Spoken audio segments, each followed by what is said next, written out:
Good morning. Excuse me. Good day, everyone. It's now day number 6 of our Lenten reading through Exodus, 40 chapters through the 40 days of Lent. And now we are on day number 6. Today's chapter is longer in terms of the quantity of verses, but with regards to the pedigree of information, this chapter is less so than in comparison to the previous 5 chapters. And, the length of today's chapter is the incorporation of the genealogy, which makes the chapter longer. So given that today's video was destined to be a shorter video, I thought it was good to address questions that came over the weekend and then another that came in yesterday. All right, so the first question: how long was Moses' mother employed by Pharaoh's daughter? I would say, in most definitely, as long as he was nursing, which the male children were vested in much more than female children in the world of antiquity.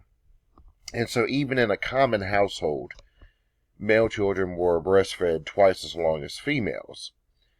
However, in a case like Moses, where there's going to be a higher investment because of his socioeconomic circumstance, and because they had his mother there that was just pretty available, he may have nursed for years, 2 years, 3 years, 4 years, even 5 years. It's uncertain, but he could have nursed for a extended period of time, and so she may have been there serving as his nanny until perhaps it was time for him to undergo the education process. And so we don't know for certain, but that's my answer, at least. Someone says God couldn't have expected him to be educated in Jewish practices. The social identity of Moses was probably perplexed and confused, and so I think that the important thing there is with his son, who he was evidently raising as more of a child of Midian than as a child of the Hebrews. But when it comes time for Moses to serve as a deliverer, his son is circumcised and consecrated in that way, and Moses is becoming more pious and more devout.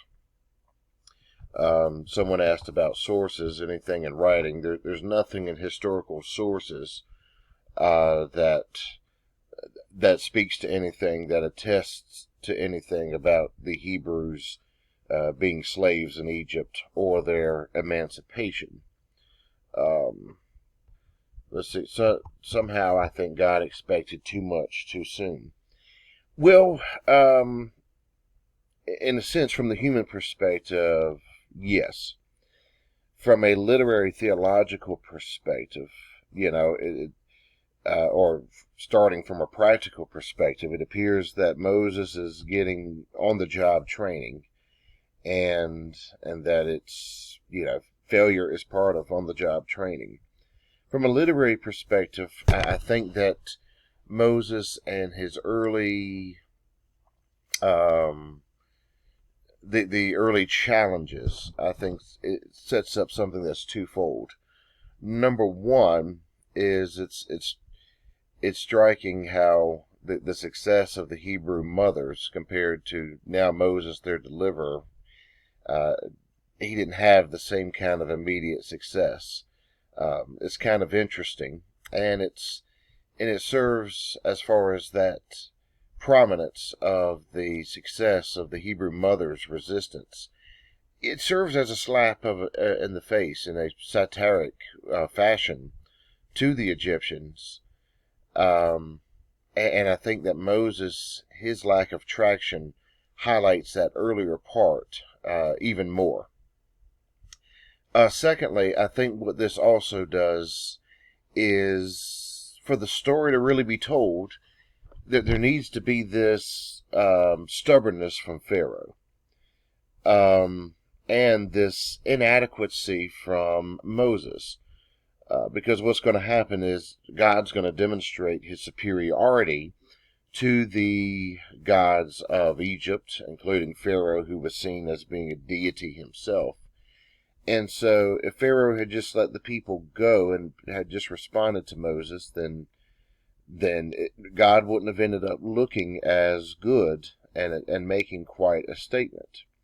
If Moses had been skilled in oratory and all those things, as he attests that he's not, then it may have appeared to be Moses, his good skills, that organized such a emancipation. And as far as his reception from the Hebrews, it's hard for them to know who to trust after 430 years of slavery. There's certainly a relevant observation there of thinking God expected too much too soon. I don't think that God was disappointed in Moses. I think that it was part of Moses' process. Sometimes failure and brokenness is a gateway to success.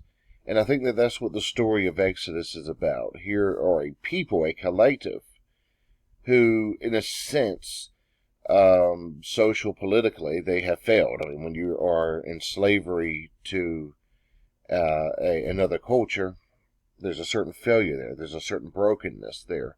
But out of that they are going to be a success. And Moses, in the same way, serves as a surrogate to his populace. Out of his brokenness and failure, there's going to be success. And then the next question, another engaging, interesting matter, is when did Moses become aware that he was not an Egyptian, but an Israelite?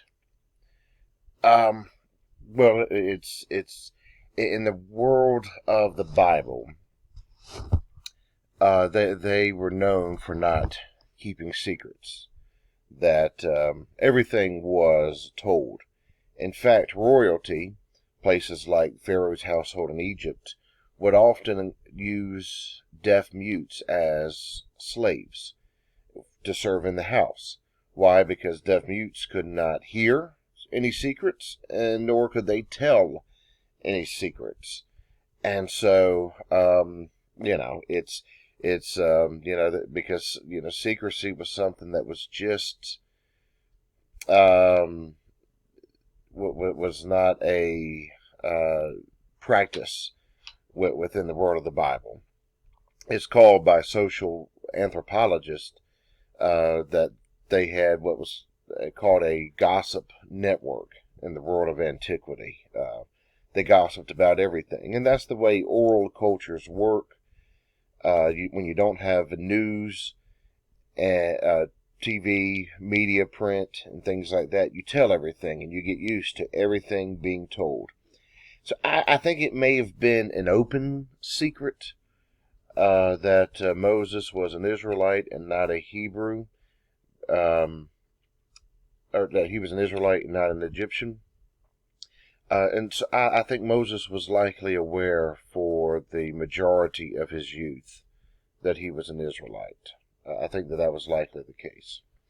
Okay, if you have any more questions, or feel free to pass them along and I will address those. Here, the 6th chapter is shorter, and we'll cover it very briefly. Again, God is going to reinforce to Moses about his strong hand, and it comes back to some of these things I've already been addressing. Pharaoh was compelling God's strong hand, and God's going to cause Pharaoh to release the slaves. This is now a battle between Pharaoh, who was the visible deity of the Egyptians, and God, whose physical representative was Moses. God is going to speak to Moses, reaffirming himself the God of the forefathers, the God of the covenant, and having a land prepared for them. This is something that God articulated to Abraham, then in Genesis also to Isaac, and then also to Jacob and to Joseph even. And so here this reaffirmation of the covenant is a big deal within the Hebrew text. God is saying that he's serious. He has an inheritance, a land. He hears the groaning of his people. And so Moses, once more in verse 9, is going to tell this to the Israelites. They do not listen because of their discouragement and hard labor. And so once more, God tells Moses to go to Pharaoh and reinforce that the people must go. And once more, we see Moses mentioning his own lack of self-esteem, that he speaks with difficulty. And so God speaks to Moses and Aaron, tells them to go to Pharaoh and let the Israelites out of Egypt. Some redundancy here in this chapter. Things that we have found in other chapters. Here they're happening again.